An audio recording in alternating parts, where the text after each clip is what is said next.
Welcome to Chapter 4, You Aren't What You Drive. In this chapter, we'll shatter one of the biggest myths about wealth, that millionaires prove their success with luxury cars.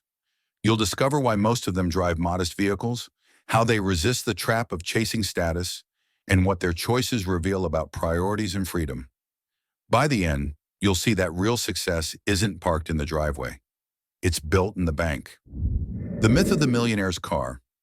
Few possessions carry as much symbolic weight in American culture as the automobile. For many people, a car is more than a vehicle. It is a statement of identity, a rolling billboard that proclaims success, style, and status.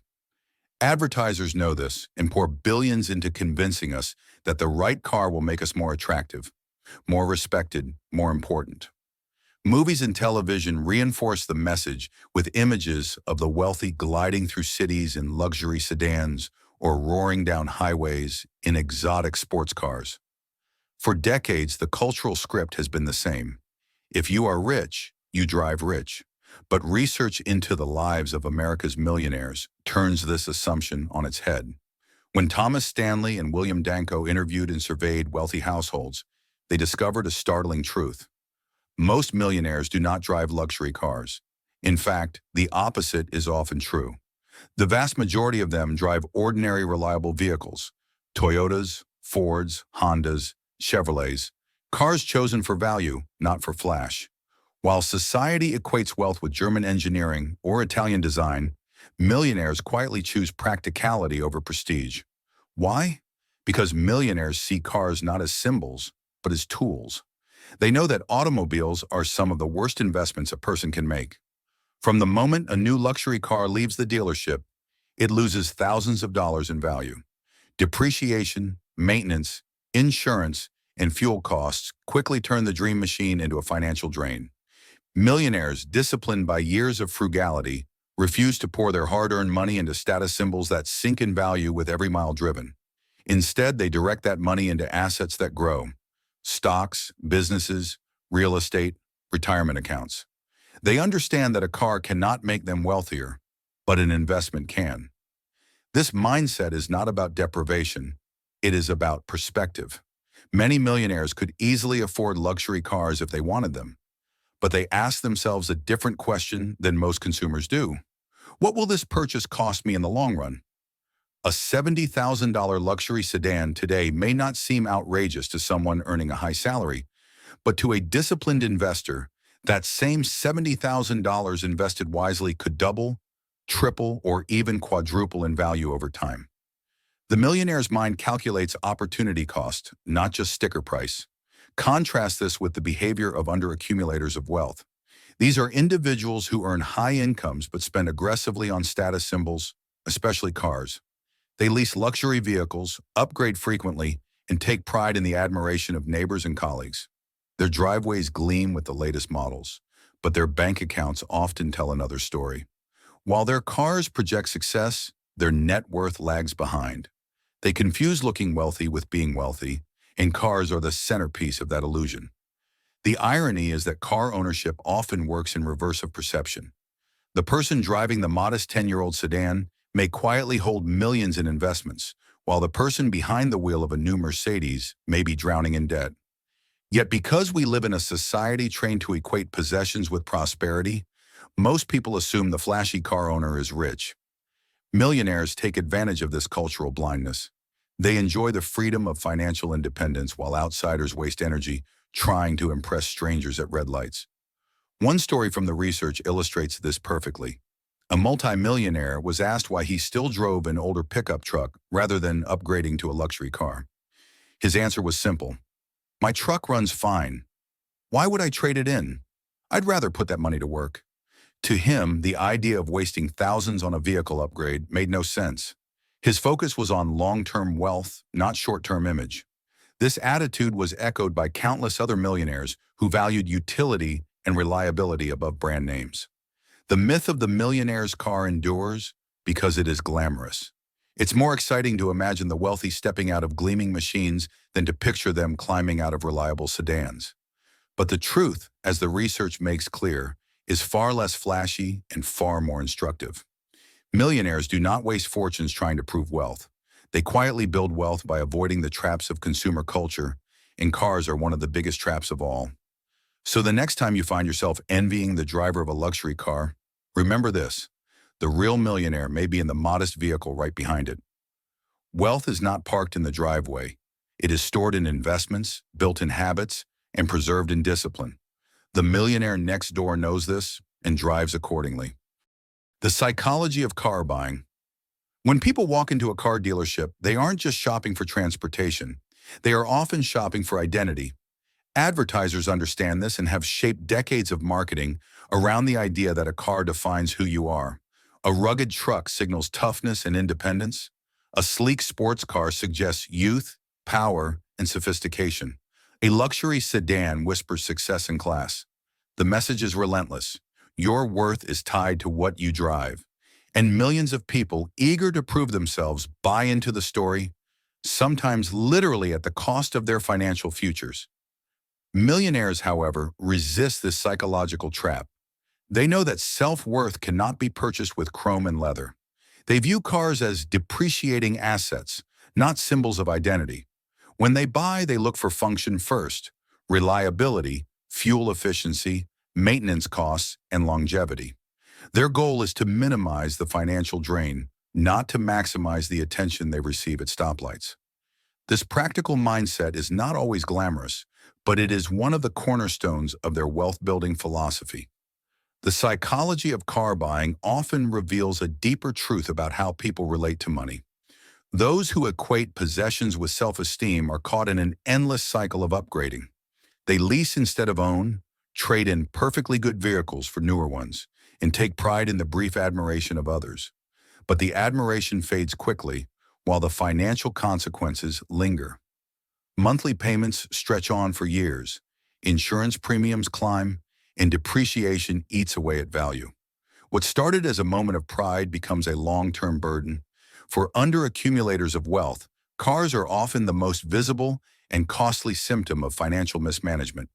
They pour money into machines that lose value while ignoring opportunities to build assets that grow. Ironically, the very behavior designed to project success prevents them from ever achieving it. They live in the shadow of their car payments, enslaved to appearances. Millionaires break this cycle by divorcing self-image from possessions. They take pride not in being seen, but in being secure. Driving a modest car does not make them feel lesser, because their confidence comes from within and from the knowledge that their financial foundation is strong.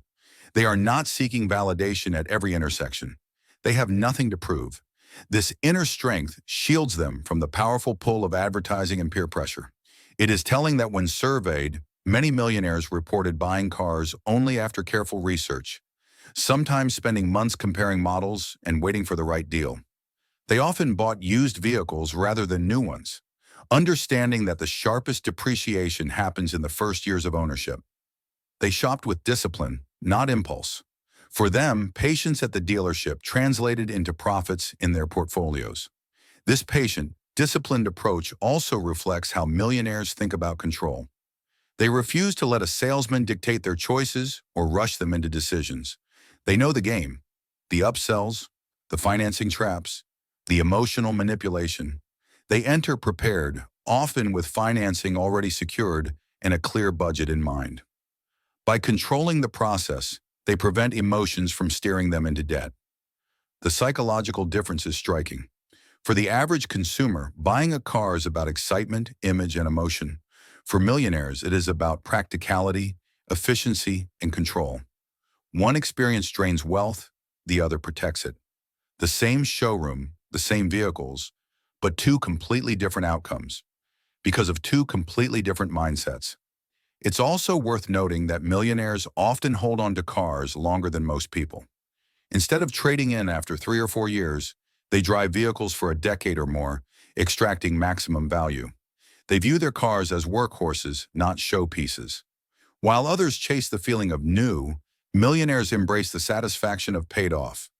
Each year without a car payment is another year of freedom, another year their money can be invested instead of consumed. At the core of this behavior is a simple but powerful truth. Wealth is not about what you drive, but about how you think. Millionaires refuse to let advertising or ego dictate their spending. They understand the psychology of car buying and reject the illusion that identity can be purchased. Instead, they build their identity on discipline, independence, and quiet confidence. So the next time you see someone drive by in a luxury car, remember, the car may be expensive, but that doesn't mean the driver's wealthy. True wealth often rides in a vehicle that looks ordinary because the extraordinary part isn't on the road, it's in the bank. The cost of chasing status. The desire to impress is one of the most expensive habits a person can develop. In many neighborhoods across America, driveways serve as stages where families showcase their success, or at least their version of it. The gleaming SUV, the luxury sedan, the imported sports car, these vehicles are meant to send a message.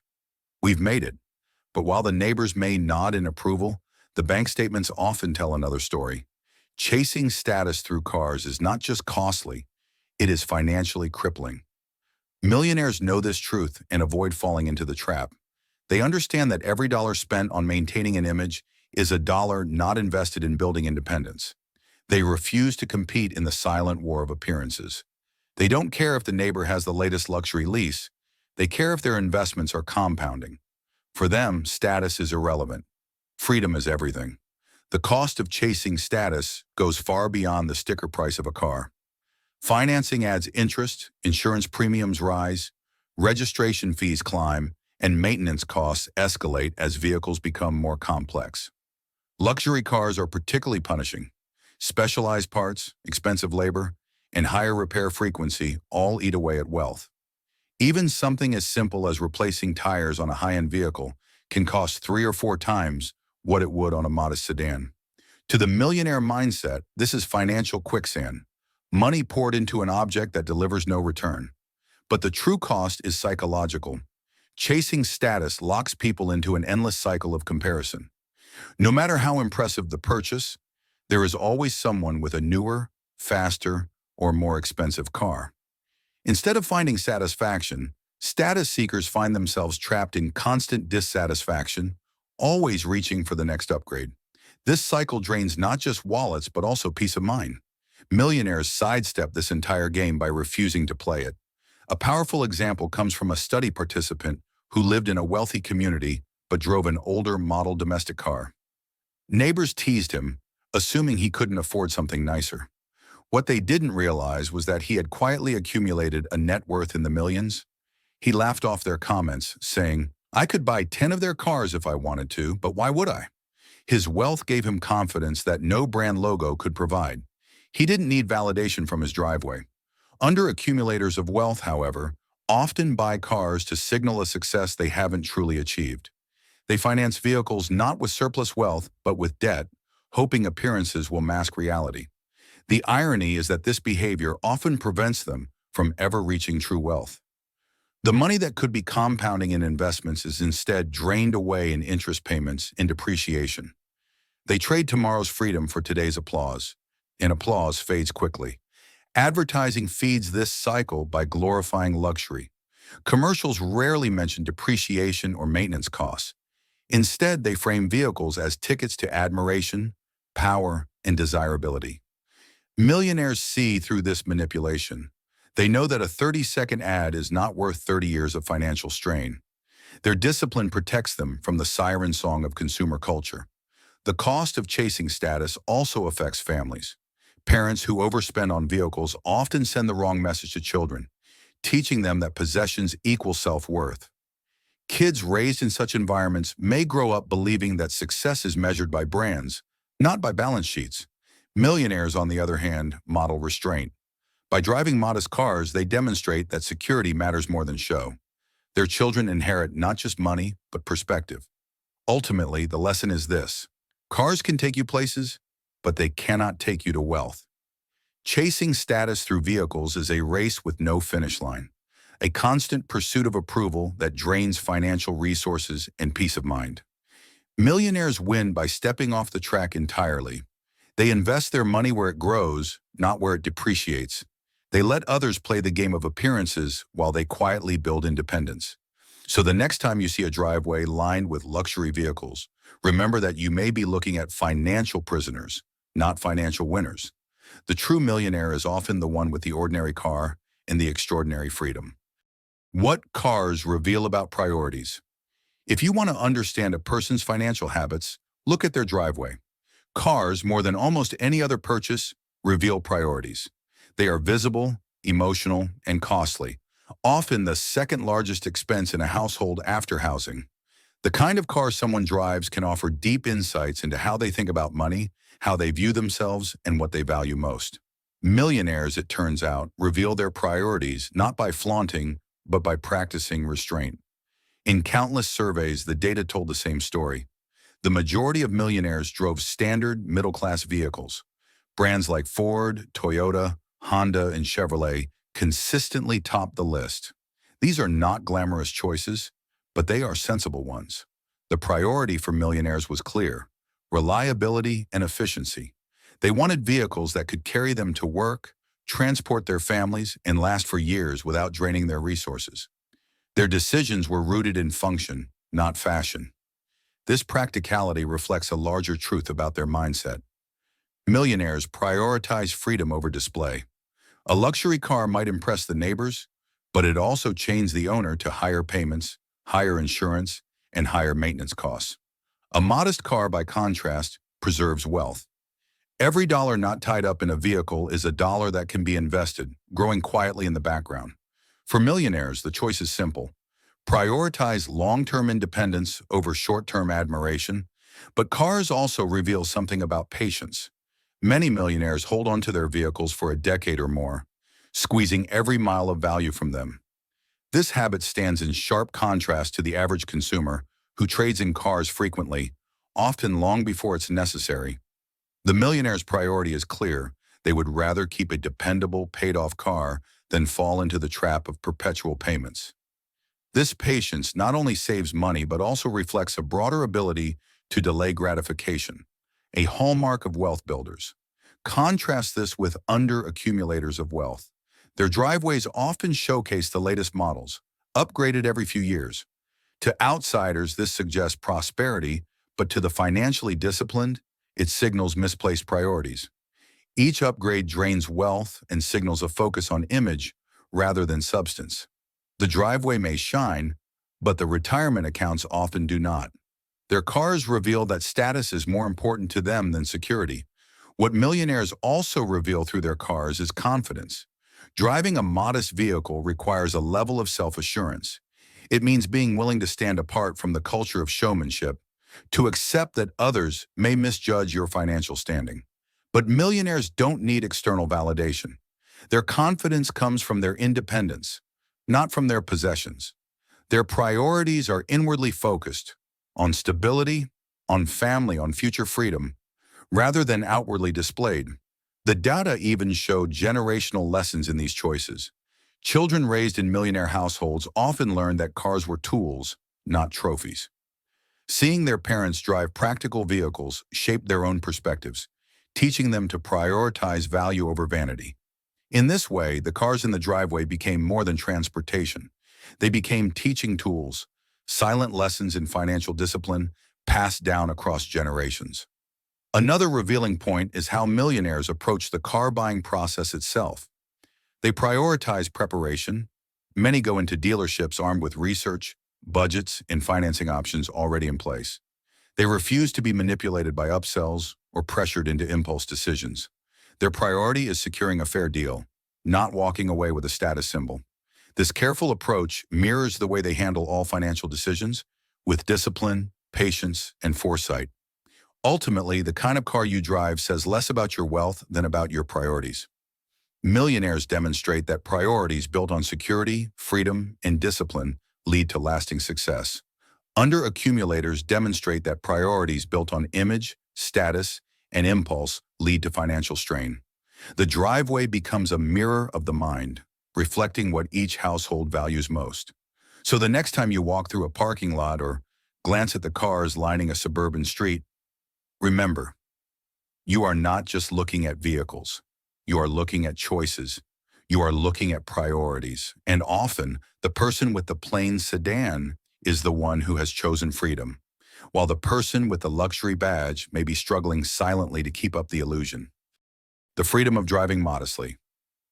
One of the greatest paradoxes of wealth is that the people who can most easily afford luxury cars are often the least interested in them. Millionaires know something that many overlook. The freedom that comes from driving modestly far outweighs the fleeting thrill of showing off. Behind the wheel of an ordinary car sits an extraordinary truth. The driver is free. Free from the burden of payments, free from the stress of keeping up appearances, and free from the endless cycle of comparison that traps so many. Driving modestly is not about denial. It is about choice. Millionaires could upgrade to the latest luxury model tomorrow, but they don't because they recognize the hidden costs that come with it. Every dollar tied up in a car is a dollar that can't be invested. Every upgrade is another opportunity lost. By refusing to sink money into depreciating assets, they preserve capital for the things that matter: growing businesses, securing retirements, funding opportunities, and supporting family goals. Their cars may be modest, but their freedom is vast. Consider the psychological weight of a car loan. For many households, a monthly payment of $600 or $800 is just accepted as normal. But that normal comes at a steep price. Over a 5-year term, that payment can swallow $40,000 to $50,000. Money that could have been compounding in investments instead of disappearing into depreciation. Millionaires sidestep this trap by choosing modest cars, often paying in cash or buying used. They feel no shame in driving something ordinary because they know the extraordinary power of being debt-free. The freedom of modest driving also extends to peace of mind. Luxury cars demand constant attention, specialized maintenance, costly repairs, higher insurance, and the ever-present worry of scratches or dents.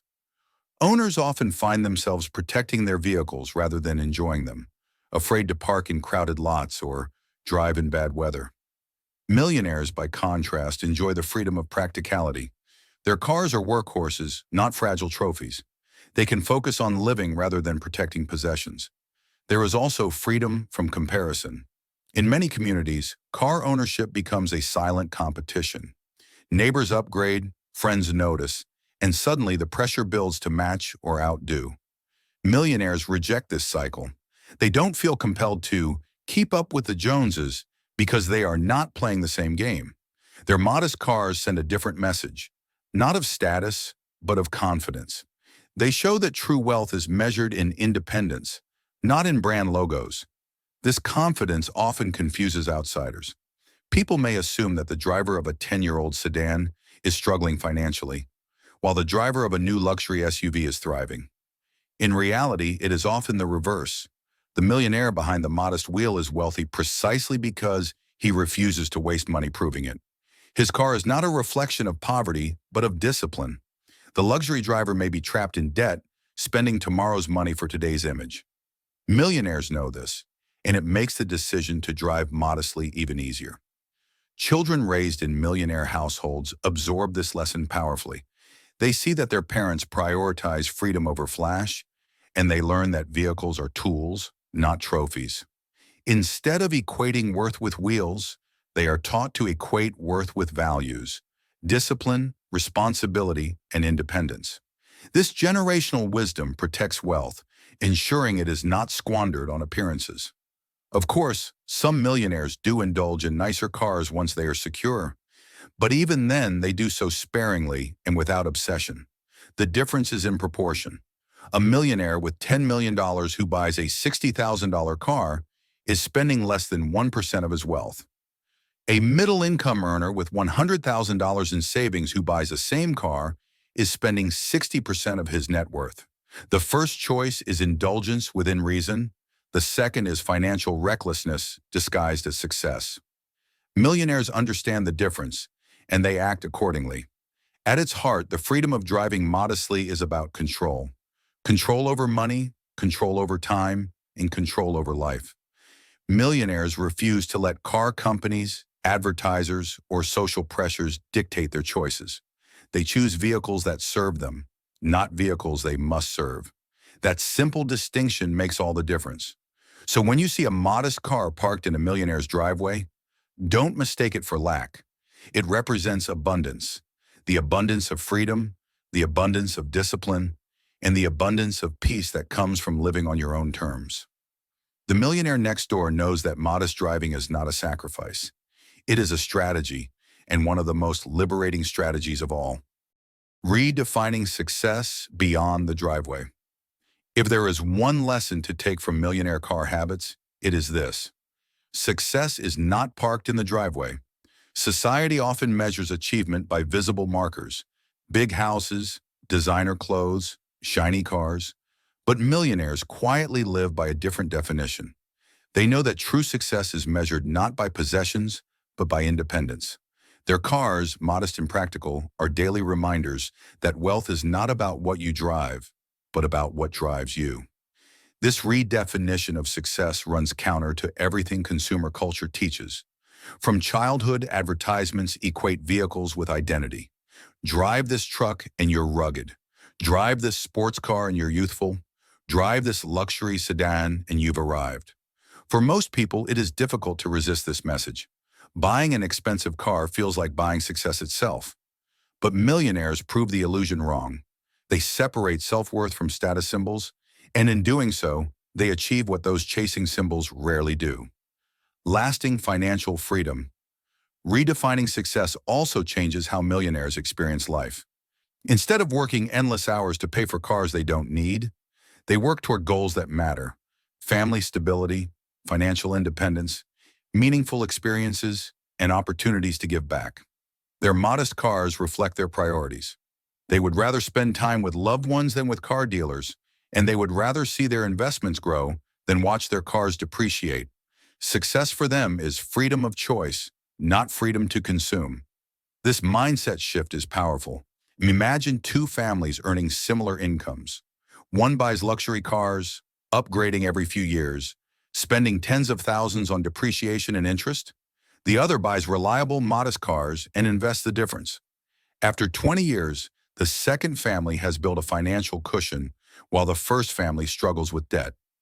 Same income, same opportunities, but radically different outcomes, because one defines success by appearances and the other defines success by independence. Millionaires also redefine success for their children. By refusing to equate wealth with flashy cars, they teach their families that security is more important than show. Their children grow up with different expectations, less vulnerable to the trap of spending to impress. They inherit not just money, but wisdom, learning that a modest car in the driveway can be a badge of discipline rather than a sign of lack. In this way, millionaire households quietly challenge the cultural script and write a better one for the next generation. It's important to note that redefining success doesn't mean rejecting enjoyment. Millionaires are not joyless penny pinchers. Some do splurge on nicer cars, but they do so with balance, ensuring the purchase fits comfortably within their means. The key difference is that their identity does not hinge on the vehicle. They could give it up tomorrow and feel no less successful. Their sense of worth is rooted in freedom, not in things. The real success story isn't told in chrome and horsepower. It's told in net worth statements, investment accounts, and the ability to live life on your own terms. Millionaires understand that what you drive is temporary, but financial freedom lasts.